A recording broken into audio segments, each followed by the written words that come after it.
I am Professor Nenibarini Zabbey, a professor of hydrobiology with emphasis on biomonitoring and restoration ecology in the Department of Fisheries, University of Port Harcourt, and the coordinator of the Center for Environment, Human Rights and Development, SED.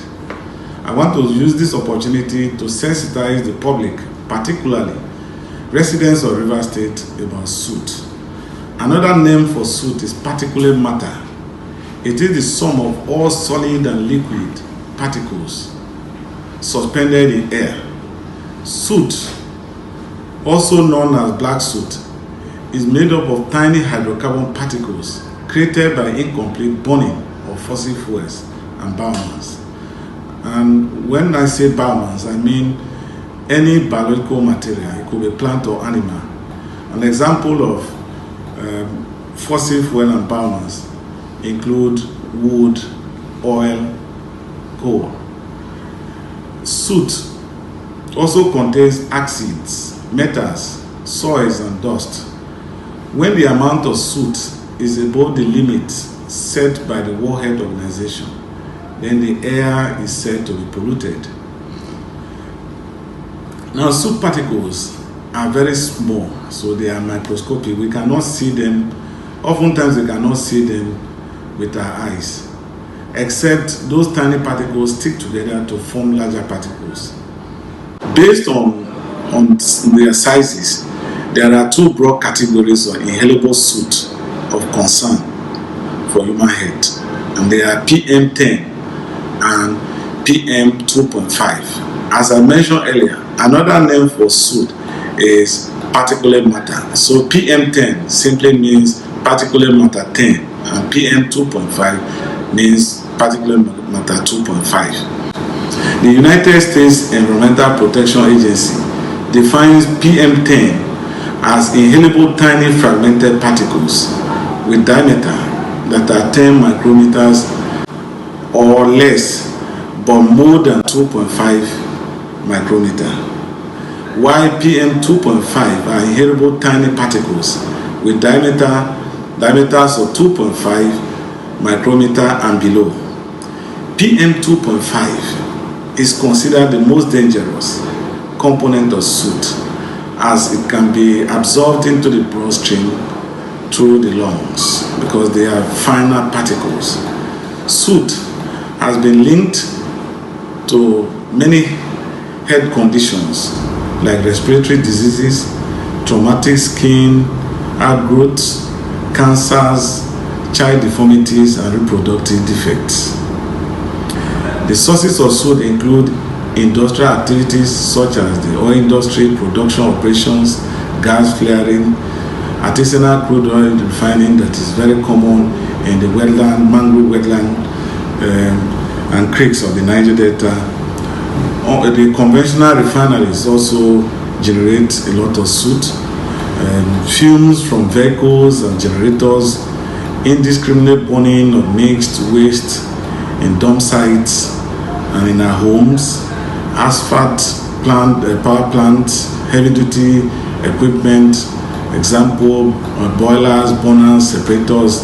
The burning of tire, which is also very common in our society, is also a contributor to soot. The abattoirs where a lot of burning of meat and meat products take place is also a contributor. Industrial plants such as coolants and separators. Road construction also contribute a lot of soot. Organic dust from agriculture as well as sawmilling are some of the major contributors of soot. Now, as citizens, we should take action to reduce the concentration of soot in the environment. So what that means is that we need to take responsibility in order to reduce the amount of soot we inhale. And plastics should be recycled instead of burnt.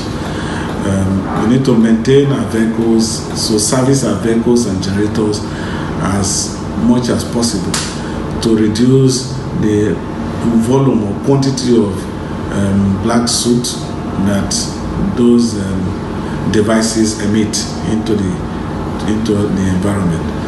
We need to plant trees in our homes, in our communities as much as possible, because trees help in purifying air, trees help in removing carbon dioxide, which also contribute to the quality air index values of any environment. There should be less dependence on fossil fuels, so as much as possible we should embrace green energy, such as the use of solar panels in generating power in our homes.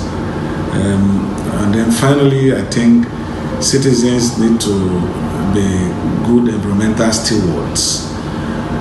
By being stewards, I mean they should be protectors of the environment. They should be advocates of quality environment, such as quality air that we breathe, in order to mitigate all pollution. The World Health Organization has recommended some threshold of soot that is permissible or is not dangerous to health.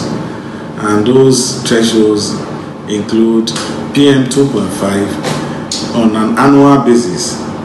The annual mean of PM 2.5 should be 10 microgram per cubic meter of air, while on a daily basis the mean PM 2.5 should be 25 microgram per cubic meter of air that we breathe.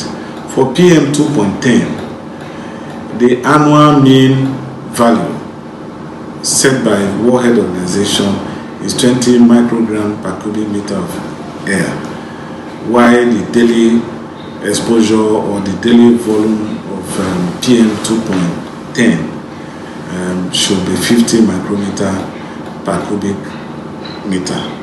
Daily updates on Soot in Port Harcourt and its environments can be obtained from the Rivers State Ministry of Environment website, Twitter handle, and Facebook page. On that note, I want to urge all citizens of Rivers State to remain informed, take action to prevent dangerous levels of soot, and stay safe. Thank you for listening.